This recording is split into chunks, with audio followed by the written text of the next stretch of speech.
कर्म और धर्म, इन दोनों में श्रेष्ठ कौन है? आपने कह दिया कर्म, आपने कह दिया धर्म। कहने से कुछ नहीं होता, हर चीज को सिद्ध करना होता है, प्रूफ करना। आइए मैं सिद्ध करके बताऊं कि कर्म और धर्म में क्या अंतर है और दोनों में श्रेष्ठ क्या है। आपके कहने से नहीं होगा, आपको सिद्ध करके बताना होगा। तो सुनिए, फिर आप भी बताइए। कर्म और धर्म में, दोनों में कौन श्रेष्ठ है? सो मैं आपको बताऊं, धर्म श्रेष्ठ है। कर्म और धर्म में क्या श्रेष्ठ है? धर्म। अब इसे मैं प्रूव करता हूं। कैसे? सुनो। कर्म क्या है? इस धरती पर जो भी हम कर रहे हैं, यहां तक कि आंखों की पलक झपक रही है, तो वो अपना कर्म हो रहा है। मैं बोल रहा हूं, ये भी कर्म है। आप बैठे सुन रहे हैं, ये भी कर्म है। आप यहां खुजला रहे हैं, ये भी एक कर्म हो रहा है। कुछ भी आप कर रहे हैं, वो क्या है? हर क्रिया कर्म होती है। कर्म और धर्म, इस धरती पर जो हम कर रहे हैं, सब कुछ क्या है? कर्म। अच्छा ये बताओ, कोई शराब पी रहा है तो वो क्या कर रहा है? जोर से मैया, सुनने में ध्यान दो, वहां क्या ध्यान है? कोई शराब पी रहा है, वो अपना क्या कर रहा है? जोर से बोलो। वो अपना कर्म कर रहा है। कोई दूध पी रहा है, वो अपना क्या कर रहा है? कर्म कर रहा है। कोई झगड़ा कर रहा है, वो अपना क्या कर रहा है? झगड़ा करना भी कर्म है, शराब पीना भी कर्म है, दूध पीना भी कर्म है, माँ की आरती उतारना भी कर्म है, और माँ को गालियां देना भी कर्म ही है। परंतु अब हमारा धर्म जो है वो क्या काम करता है? सुनिएगा। धर्म जो है वो ये बताएगा कौन सा कर्म करना है और कौन सा कर्म नहीं करना। जैसे आपके घर में जब आप रोटी बनाती हो तो आटे को पहले चलनी से चाल लेती हो। आटे को चलनी से चालना क्यों पड़ता है? ताकि उसका अच्छा आटा अलग हो जाए, उसका चोकर चापर अलग हो जाए, गंदगी अलग हो जाए। सही है? तो जो भी क्रिया, जो भी हो रहा है, सब कुछ कर्म है, सब कुछ कर्म है। चलनी जो है वो अच्छे आटे को अलग, बुरे आटे को अलग करती है। उसी प्रकार धर्म एक चलनी है। धर्म ही बताता है कि कौन सा कर्म करना है और कौन सा कर्म। कर्म दो प्रकार के होते हैं, एक अच्छा कर्म, एक बुरा कर्म। कौन सा कर्म करना है? माँ की आरती उतारो, ये कर्म तो करना है, पर माँ को गाली देने का कर्म नहीं करना। दूध पीने का कर्म तो करना है, पर शराब पीने का कर्म, कौन सा कर्म करने योग्य है? भाई आज कोई मुर्गी को मार रहा है और मुर्गी को पका के खा रहा है, तो वो भी तो अपना कर्म कर रहा है, परंतु उसे धर्म का ज्ञान ना होने से वो मुर्गी मार रहा है, कर्म तो कर रहा है, पर वह कर्म उसे पाप देने वाला है। कर्म हमें दो चीज देते हैं, अच्छा कर्म हमें पुण्य देगा और बुरा कर्म हमें पाप देगा। कर्म सबको ही कर रहा है। आप अच्छा कर्म करेंगे तो उससे पुण्य आएगा, बुरा कर्म करेंगे, मुर्गी खाएंगे, उससे पाप आएगा। कर्म तो हो रहा है। चूंकि आपको किसका ज्ञान नहीं है?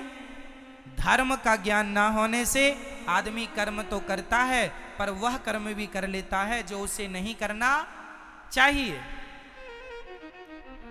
जो नहीं करना वह भी करता है। इसलिए मेरी प्रार्थना है, सदा वही कर्म करना चाहिए जो कर्म करने योग्य है, पर कर्म को पहले धर्म की कसौटी में कस लेना चाहिए कि ये कर्म ठीक है या नहीं है, करने योग्य है या नहीं।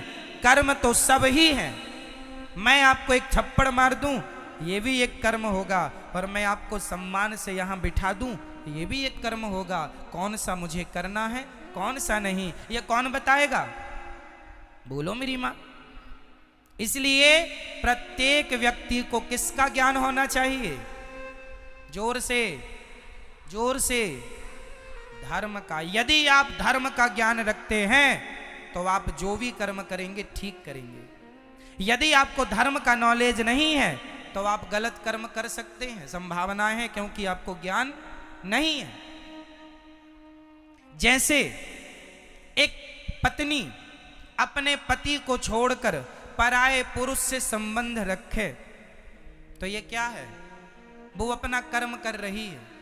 परंतु यदि उसे धर्म का ज्ञान होता तो ये हरकत वो कदापि ना करती। धर्म बताता है कि पति परमेश्वर है, इसलिए अपने पति को छोड़कर पराये पुरुष से संबंध रखना पाप है। यदि धर्म का ज्ञान होता तो अपने आप वो पाप से बच जाती। पाप से नहीं बची, क्यों? क्योंकि धर्म का ज्ञान नहीं था। और आज हमारे देश को धर्म निरपेक्ष कहा जाता है। गलत कहते हैं लोग, धर्म निरपेक्ष। हमारे सनातन धर्म में, भारत में छोटी सी बच्ची से लेके बूढ़े तक प्रत्येक व्यक्ति के अंदर धर्म होता था, होता है और होना चाहिए। हमारे देश में पहले कोई पुलिस नहीं थी। हमारे देश में कोई पुलिस की जरूरत नहीं थी। क्यों? क्योंकि आज जो काम पुलिस करती है वही काम पहले का प्रत्येक व्यक्ति जानता था कि ये पहले तो यहाँ 1 लाख रुपए पड़ा हो तो कोई छूता नहीं था, क्योंकि उसे ज्ञान था, उसे धर्म का ज्ञान था। ना जी, ये मेरा नहीं है, उठा लूंगा तो चोरी का पाप लग जाएगा। पहले लोग 1 लाख रुपए क्या 10 करोड़ रुपए भी देखते नहीं थे। पराई स्त्री को कभी स्वप्न में भी सोचते नहीं थे उसके बारे में कोई गलत बात। पराये पुरुष के लिए कभी देश की, मेरी भारत की महिला कभी गलत ख्याल नहीं रखती थी, क्योंकि प्रत्येक व्यक्ति को ज्ञान किसका था? बोलो जोर से, किसका? मेरी माँ। और जोर से, पीछे वाले बोलो, किसका ज्ञान? पहले धर्म का ज्ञान था। और आज ये हालत है कि लोगों की जूते चप्पल तक नहीं बच रहे। जूते चप्पल तक चुरा लेते हैं लोग। इसका मतलब है कि आज का इंसान धर्महीन हो चुका है, धर्म से खाली है, उसे ज्ञान नहीं है। वो तो केवल पेट भरने में लगा है। जैसे मिल जाए महाराज मर्डर कर लो, मर्डर करवा लो, मरवा दो, जो होए बस वैसा वो अपना पेट भरने में लगा। मार डाल करके, लूट करके, चोरी करके, वो डाका डाल के, कैसे भी वो अपना पेट भरने में लगा है। तो तुम इंसान हो कि क्या हो? इसलिए आप अपने बच्चों को धर्म का ज्ञान देना। मेरी माँ, धर्म के बिना इंसान पशु के समान है। धर्महीन व्यक्ति किसकी तरह है? जोर से, किसके? आप लोगों को धर्म का नॉलेज है, ज्ञान है या नहीं? बोलो हाँ या ना, बोलो हाँ या ना। मैया, आपको धर्म का ज्ञान है? कैसा बताओ,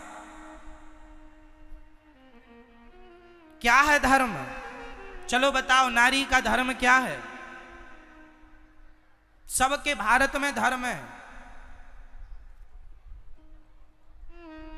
पुत्र का धर्म है अपने माँ बाप को भगवान मानकर सेवा करना। पत्नी का धर्म है कि अपने पति को भगवान मानकर सेवा करना। दुकानदार का धर्म है ग्राहक को भगवान मानकर उसकी सेवा पूर्ति करना। हम सभी एक धर्म की बेड़ियों में बंधे हुए हैं। आप स्वतंत्र हैं या परतंत्र हैं? जोर से, जोर से। आप स्वतंत्र हैं या परतंत्र हैं? जोर से बोलो, बोलो और जोर से, हमें आवाज नहीं आ रही है। आप स्वतंत्र रहना चाहते हैं कि परतंत्र रहना चाहते हैं? आप स्वतंत्र रहना चाहते हैं या किसी के अधीन रहना चाहते हैं? बोलो। आप यदि अधीन रहना चाहते हैं तो किसके? बोलो। अब मैं बोल रहा हूं, ध्यान से, ये दास अनिरुद्ध समझाएगा। मैया कहां जा रही हो? अच्छा, तो हम चलते हैं। अच्छा, ध्यान से सुनो। आप कह रहे हैं हम स्वतंत्र हैं, गलत कह रहे हैं आप। ना तो स्त्री कभी स्वतंत्र हुई, ना तो पुरुष कभी स्वतंत्र हुआ। और यदि आपने स्वतंत्र होना चाहा तो आपका सर्वनाश हो जाएगा, पतन हो जाएगा। हम कभी स्वतंत्र नहीं हो सकते और हम होना भी नहीं चाहते।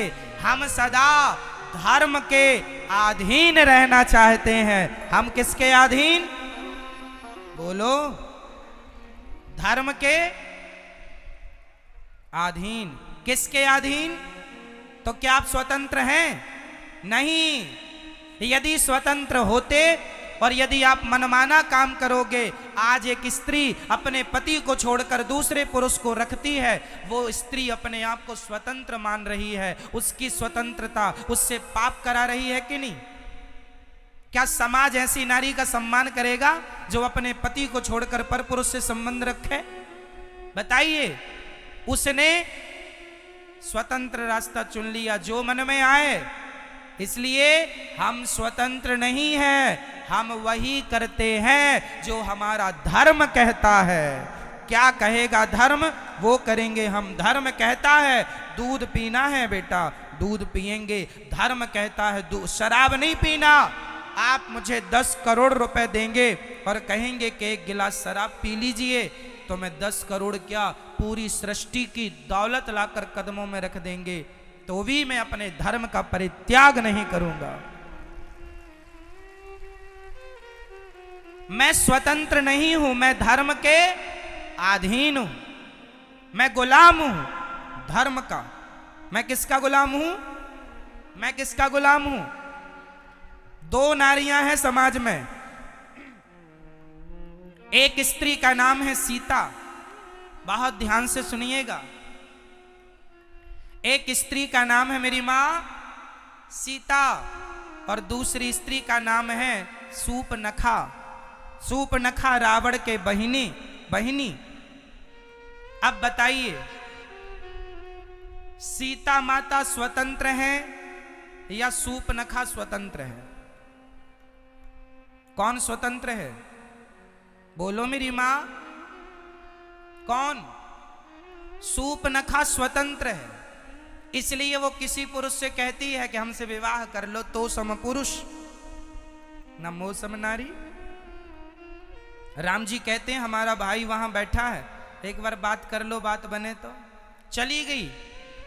इतनी निर्लज्ज है, देखो खुद अपनी शादी की चर्चा कर रही, खुद अपना विवाह तय कर रही। लक्ष्मण जी से कहती हमसे विवाह कर लो, तुम बड़े सुंदर हो। वैसे तो तुम्हारे भैया बड़े सुंदर हैं, पर वो नहीं मिल रहे हैं, तुम ही मिल जाओ। वो कहती है कि हम भी कम सुंदर हैं क्या? राम जी ने पूछा तुम्हारी शादी हो गई? कहती नहीं हुई, जबकि सूपनखा की शादी हो चुकी थी। सूपनखा के पति का नाम है विद्युत जिह्वा। सूपनखा के पति का नाम क्या है? विद्युत जिह्वा। इसे रावण ने मार डाला है, रावण ने मार दिया अपने जीजा को। और सूपनखा कहती है मैं कुंवारी हूं। तो लक्ष्मण जी ने नाक कान काट दिया। किसी ने लक्ष्मण जी से कहा क्यों जी आपने नाक ही क्यों काटी? लक्ष्मण जी बोले हाथ काटते तो इसे जाकर बताना पड़ता कि फलानी जगह गए थे तो हाथ कट गया। नाक इसलिए काटी है, इसे बताना नहीं पड़ेगा कि कहां गए थे, लोग देखते ही समझ लेंगे कि नाक कटाने ही गई थी, इसलिए नाक ही काटी। कहती है तो सम पुरुष न मोसम नारी। क्यों? क्योंकि सूपनखा का संकल्प वही है जो राम का।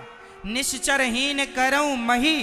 राम जी कहते हैं मैं निशाचरों से हीन पृथ्वी कर दूंगा, मैं रावण को मारूंगा, राम जी कहते हैं। और सूर्पनखा भी कहती है रावण तूने मेरे पति को मार डाला है, क्योंकि सूर्पनखा का पति इतना बलशाली था कि रावण डर गया कि कहीं ये मुझे मार के कब्जा ना कर ले लंका में, इसलिए मार दिया। सूर्पनखा तब से गुस्सा हो गई, तूने मेरे पति को मारा है, जब तक तेरे विनाश का समय नजदीक नहीं आ जाएगा तब तक मैं लंका में प्रवेश नहीं करूंगी। इसलिए रावण के विनाश का समाचार लेकर के सूर्पनखा रावण के पास गई, और सूर्पनखा ने ही तो रावण से कहा था कि सीता को चुरा लो। रावण के बर्बादी में सूर्पनखा का विशेष हाथ है, शुरुआत यहीं से हुई। तो इसलिए कहती है तो सम पुरुष न मो सम नारी, तेरा भी विचार वही है राम, तेरा भी विचार वही है कि रावण को मारना, और मेरा विचार भी वही है रावण को मारना। तो सम पुरुष न मो सम नारी, हम दोनों के विचार एक से मिल गए, इसलिए यह संयोग विधि रचा विचार, यह संयोग है कि तुम्हारे और हमारे विचार मैच कर गए। तो सीता माता धर्म के अधीन चलती हैं और सूर्पनखा स्वतंत्र है। तो आप स्वतंत्र रहना पसंद करोगी मेरी माँ, या धर्म की अधीनता स्वीकार करोगी? बोलो। धर्म। इसलिए मेरी माँ धर्महीन चाहे स्त्री हो, धर्महीन चाहे पुरुष हो, दोनों पशु के तुल्य हैं। हमारे भारत में एक पत्नी का पति मर जाए तो वो उसकी विधवा रह के सारी जिंदगी गुजार देती है। क्या है ये? जोर से बोलो, क्या है ये? क्या है ये? धर्म है। और ऐसी क्वालिटी की स्त्रियां सिर्फ हमारे भारत में हैं। आज दुनिया में 200 देश हैं लगभग। पूरी दुनिया में कितने देश हैं? अमेरिका, लंदन, जापान, पेरिस इत्यादि जाकर देख लो, दुनिया में 200 देश हैं। ऐसी स्त्रियां केवल भारत में पाई जाती हैं कि पति के मर जाने पर उसी की विधवा रहकर जिंदगी गुजार देंगी, पर पराये पुरुष की तरफ आंख उठाकर नहीं देखेंगी। ऐसी स्त्रियां सिर्फ भारत में होती हैं। सती सावित्री केवल यहां और कहीं नहीं, इसलिए यहां धर्म है। ये क्या है? यदि स्त्री अपने पति को छोड़कर पराये पुरुष से संबंध रख ले, आजकल तो पुनर्विवाह कर लेते हैं कि लड़की का पति यदि समय से पहले खत्म हो गया, कोई बाल बच्चे हुए नहीं और हो भी गए, और उसका मन है कि भाई जिंदगी अकेले नहीं गुजर सकती, कोई जीवन साथी चाहिए, तो आजकल पुनर्विवाह का भी लोग बंदोबस्त कर लेते हैं। वो अपनी आप की स्वतंत्रता है। पर हमारे देश में आज भी स्त्रियां अपने पति के जाने के बाद वो उसी की विधवा रहकर जीवन जीना पसंद करती हैं, पराये पुरुष से संबंध रखना पसंद नहीं करती।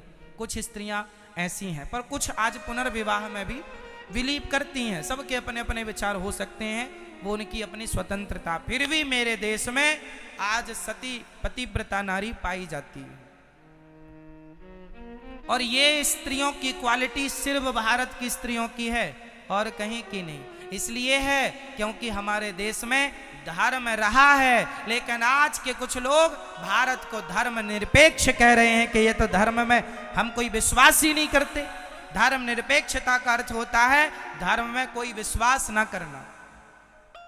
और सोचिए, इस धर्म निरपेक्षता के कारण हमारे स्कूलों में पहले पढ़ाया जाता था गा गणेश का। सुनो जरा, पहले हम लोगों को क्या पढ़ाया गया? गा गणेश का। आज पढ़ाया जाता है गा गधे का। कोई गणेश बनना नहीं चाहता, गधा ही बनना चाहते, इसलिए आज गधे हो रहे हैं। गणेश के संस्कार खत्म हो गए। गणेश वही है जो अपने माँ बाप की परिक्रमा लगा ली तो पूरे ब्रह्मांड की परिक्रमा लग गई। क्यों जी? गणेश जी ने अपने माँ बाप शंकर पार्वती जी की परिक्रमा लगाई थी कि नहीं?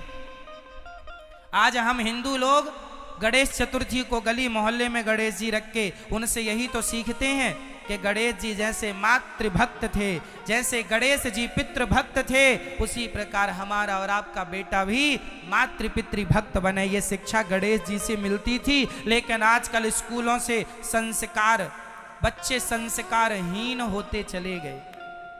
हमारे समय पर जब मैं हिंदी पढ़ता था यहीं पर, तो हमारे यहाँ